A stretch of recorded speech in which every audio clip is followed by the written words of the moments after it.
Hi, my name is Joseph Parker, WBO champion of the world, and you're watching Sporting Icons.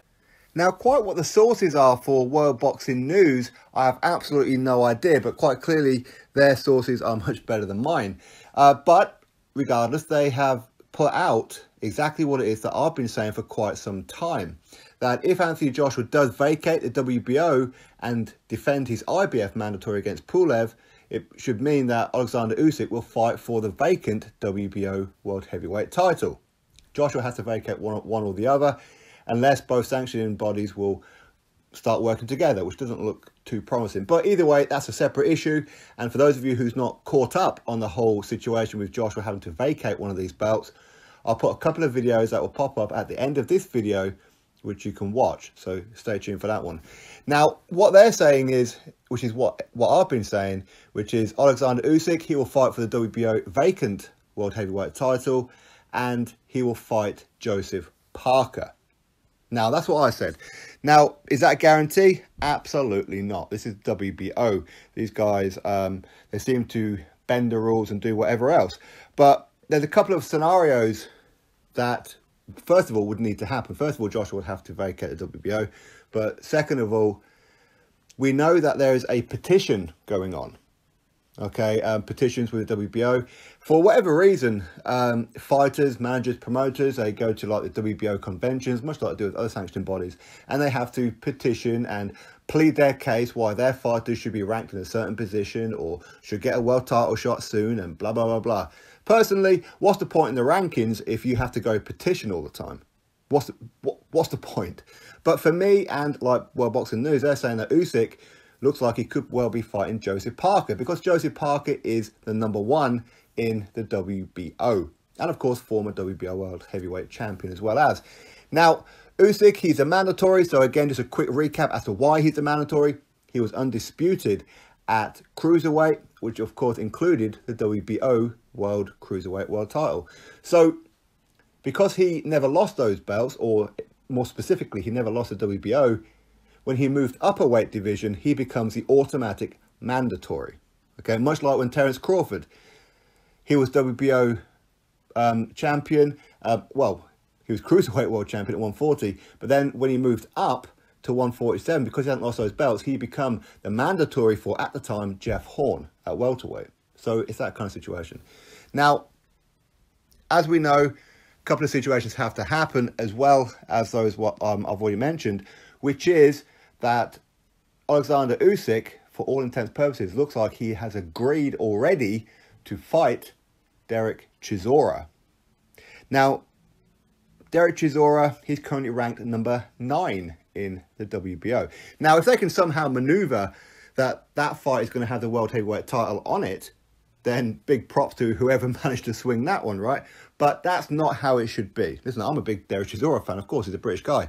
But the thing is, for me, what's the point in the rankings if it's not going to be the mandatory versus #1? And if #1 can't make it, then #2, then #3. Go through it that way. That's how I personally would do it. But the Usyk-Chisora fight looks like that could well be on in March. There's talks of maybe March the 7th. Talks of March the 21st, is it, or 22nd?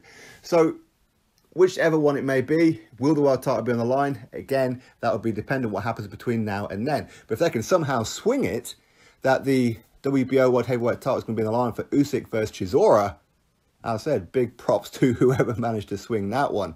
Most notably, David Haye.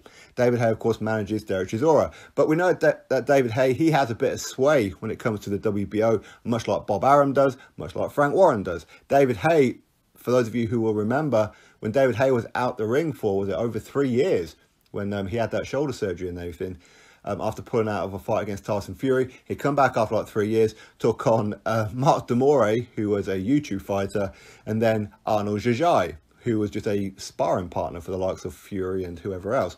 So he took on absolute bums, 2 bums, and then got made mandatory for, at the time, Joseph Parker.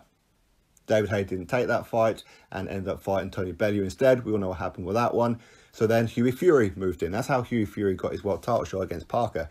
So David Haye does have a little bit of sway when it comes with the WBO. So if Usyk versus Chisora does have the world title on the line, we know where it's come from, okay? But listen, what's right is right and what's wrong is wrong. For me, that would be wrong. In the sense of Chisora, listen, I think there's quite a few fighters out there who, as much as I love Chisora, and I'd love to see him in a world title fight, but when you look at the rankings, there's quite a few fighters out there who are more deserving of a world title shot than Derek Chisora. And that's just me being honest. I don't like saying it, but that's how it is. He lost to Dillian Whyte. Now, speaking of Dillian Whyte, some people may say, well, maybe make Usyk versus Dillian Whyte. For that to happen, again, some other situation. Boxing politics is very complicated, isn't it? But the WBO and the WBC would have to come to an agreement and call it a unification. Because Dillian Whyte is a WBC interim world heavyweight champion. What that means is if, for example, Deontay Wilder, he can't make the date with Tyson Fury on February 22nd, guess who's got to step in? Dillian Whyte. And he will replace Deontay Wilder as world heavyweight champion. That's what interim champion means. It's effectively what the WBA have, where they have a super champion and a regular champion. Dillian Whyte is effectively the regular WBC heavyweight champion. So all sanctioning bodies, WBO, IBF, WBA, they all look on Dillian Whyte as a world champion. That's why he's not ranked. I know a lot of people say he's not ranked because he's been screwed over by UCAD and blah, blah, blah. They believe that he's guilty. No, no, no. It's nothing to do with him and that situation. That whole situation is cleared up anyway, but it's got nothing to do with that. It's the fact that he's WBC interim world heavyweight champion. So effectively, he's world champion. So for Dillian Whyte versus Usyk to happen, it would effectively be unification. In other words, WBC and WBO would have to agree to it. But that's difficult as WBO and WBC don't really get along. So I can't really see it happening. But anyway, it's one possibility. So Joseph Parker should be the next guy. Joseph Parker is former champion, of course. He has got 2 losses on his record, one to AJ, and then the other one to Dillian Whyte, where he went the distance with both of these guys.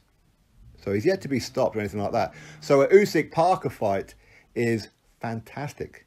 That's something that I would really, really look forward to. Like I said, Usyk, first of all, he's got to deal with business with Derek Chisora, world title on the line or not. That ain't no given. Derek Chisora, if he turns up motivated in form, don't be surprised if Derek Chisora gets the win over Usyk. Don't be surprised about it. But if everything goes how Usyk would want it to go, then he ends up fighting Parker. That's a very, very interesting fight. Very interesting fight. In fact, when Usyk first announced that he was going to move up to heavyweight right before he took on Bellew, Joseph Parker was one of the names that I thought, you know what, that would be a good fight against Usyk. Be a very interesting fight. But if somehow Joseph Parker doesn't want the fight, I wouldn't imagine why he wouldn't. But if, for example, he doesn't want it or he can't make the fight, then next in line will be number 3, Adam Kownacki. And then Andy Ruiz Jr., then Daniel Dubois. And you know fine well that Frank Warren will make sure that Daniel Dubois is in there. But there again, would he risk him against Usyk? Who knows? Then number 6, Junior Farr. Number 7, Michael Hunter.